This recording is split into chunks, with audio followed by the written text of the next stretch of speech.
Сәлем достар, Ұлар Ризаел каналына қош келдіңіздер. Ұлардың барып жүрген Қонаев қаласындағы Ағдидар балабақшасында ашық есік күні болды. Бізді тіркеп, қолымызға бағдарлама мен мерсе конфетін ұсынды. Бауырсақ, шелпек, тәттілер дайындап қойған екен, ораза болғандықтан дәм тата алмадық. Баспалдақпен сандарды балаша санап шығып, бағдарлама бойынша акт залына жиналдық. Балабақша меңгерушісі Сасенова Наркес Армянқызы балабақшаның тыныс тіршілігінен шолу жасады. Болып жатқан жаңалықтармен бөлісті. Ол жерден шығып, балаларымыздың тобына барып, мамандықтар тақырыбында ашық сабаққа қатыстық.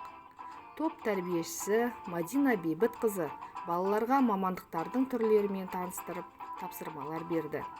Қазіргі программа бойынша әр балаға әр түрлі тапсырма беріп, және ол тапсырмадан жалықса, басқа қалаған ойындарымен тапсырмаларын орындауға болады. Балалар барынша еркіндікте. Есінеп, жалығып отырған бала көрмедік.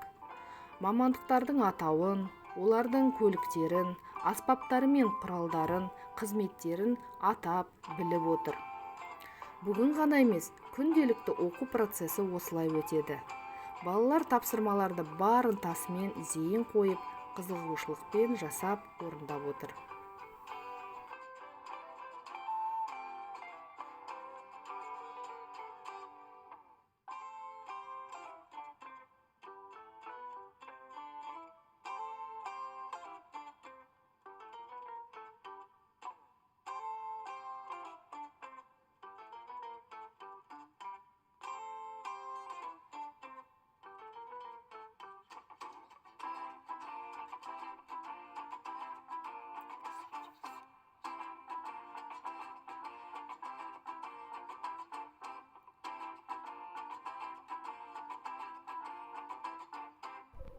Балаларымыздың тәрбиешісі Мадина Бейбітқызы журналист болып, балаларға сұрақ қойды: өскенде кім боласың деп. Жауаптарына чупа-чупс кәмпитін берді. Балалар қуанып қалды. Топ балалары көбісі дәрігер, әскери қызметкер және шаштараз болғылары келеді екен. Ашық сабақтан шығып, балаларымыздың дене жаттығуларын жасағандарын, эстафеталық ойындарын тамашаладық.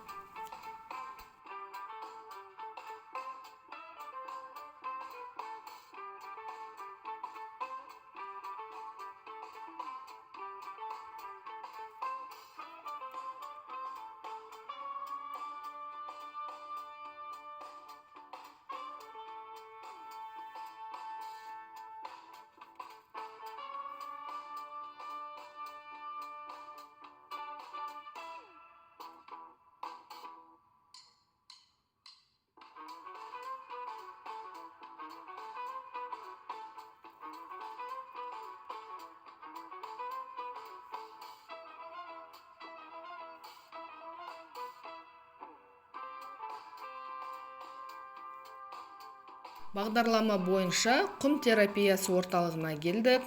Құм терапиясының маңыздылығы бала сөзбен айтып жеткізе алмайтын ойлау мен қобалжуларды сыртқа шығаруға көмектеседі. Ертегі ойындарының кейіпкерлерімен бірге әртүрлі жағдаяттарда ойнап, іште туындаған қиын жағдайларды босатады. Құм терапиясы орталығынан шығып, Монтессори орталығына келдік. Қай кезде болмасын, балабақшада Монтессори әдісі еш уақытта орнын жоғалтқан емес. Мақсаты балалардың қоршаған әлемге қызығушылығын туғызу және оны зерттеуге ұмтылдыру, сауалдар қою және оларға жауап іздеп табу. Шахмат орталығында 3 жастан бастап балаға шахматты таныстыра бастайды. Көзі жаттығып, санасы қабылдайды.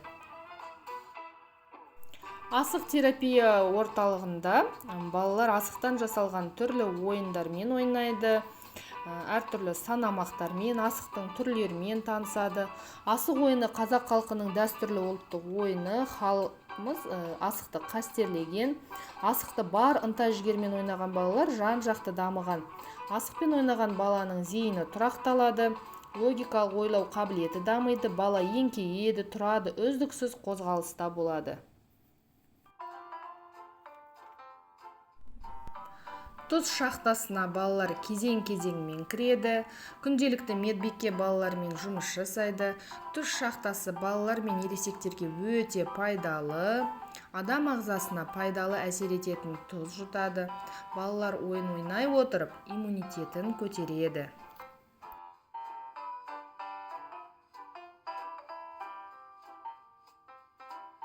Дене шынықтыру сабағы өтетін кабинет барлық қажетті құралдармен жабдықталған. Зертхана орталығы жаңадан ашылған орталық. Балалардың іздену, зерттеу, тәжірибе жасау зертханасы. Орталықтың мақсаты балалардың білуге деген құштарлықтарын арттырып, өздігінен істей алуды дамытып, өзіндік іздену қызметін қалыптастыру. Орталық зерттеуге арналған барлық қажетті заттармен жабдықталған: микроскоп, телескоп, пробиркалар. Біз бұндайды тек жоғарғы класста көретінбіз. Қазіргі балалар сондай бақытты.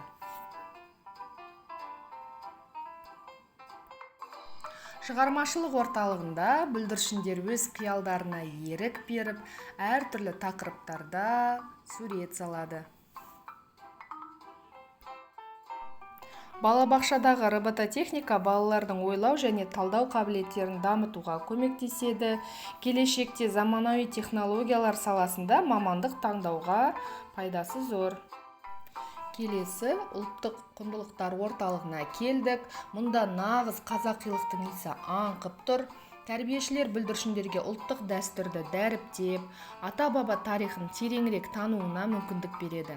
Бесікке салу, тұсау кесер, тағы басқа салт дәстүрлерді балалар мен ата-аналар, педагогтар өздері сахналап, оның мәні мен мағынасын ашып түсіндіреді. Балалар торсықтың қандай болатынын, самаурынның не екенін, сандық және алашаны қалай тоқу керек, ұлттық киімдеріміз, киіз үйдің жабдықтарын, 4 түлік малды, олардың төлдерін барлығын осы жерден үйреніп, біліп шығады.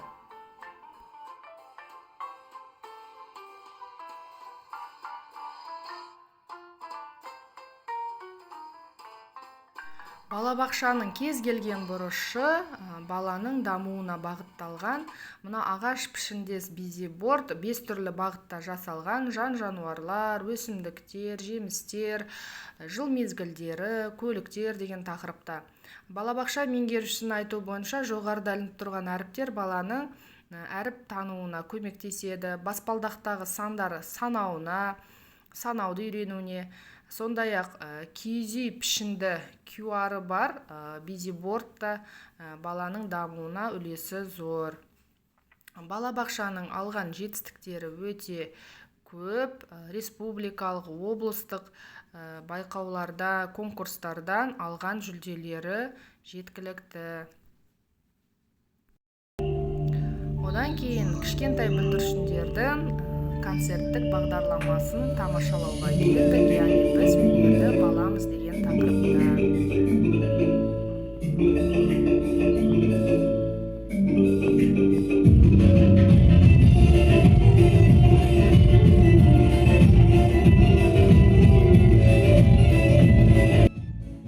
Балапандардың өнерін тамашалап, бір демалып қалдық.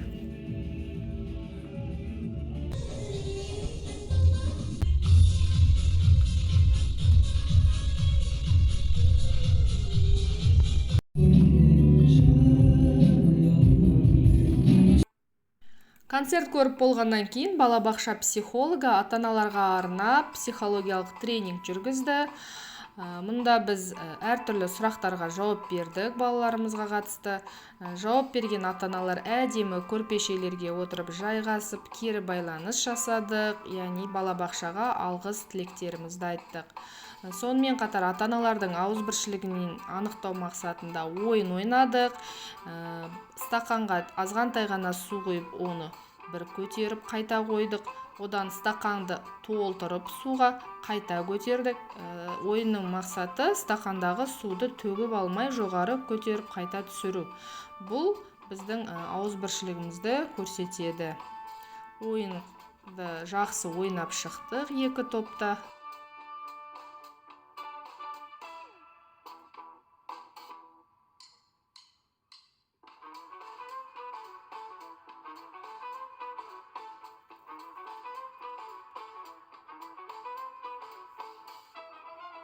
Балабақша меңгерушісі Наркес Армян қызы ашық есік күнін қорытындылап, ата-аналарға алғысын айтты.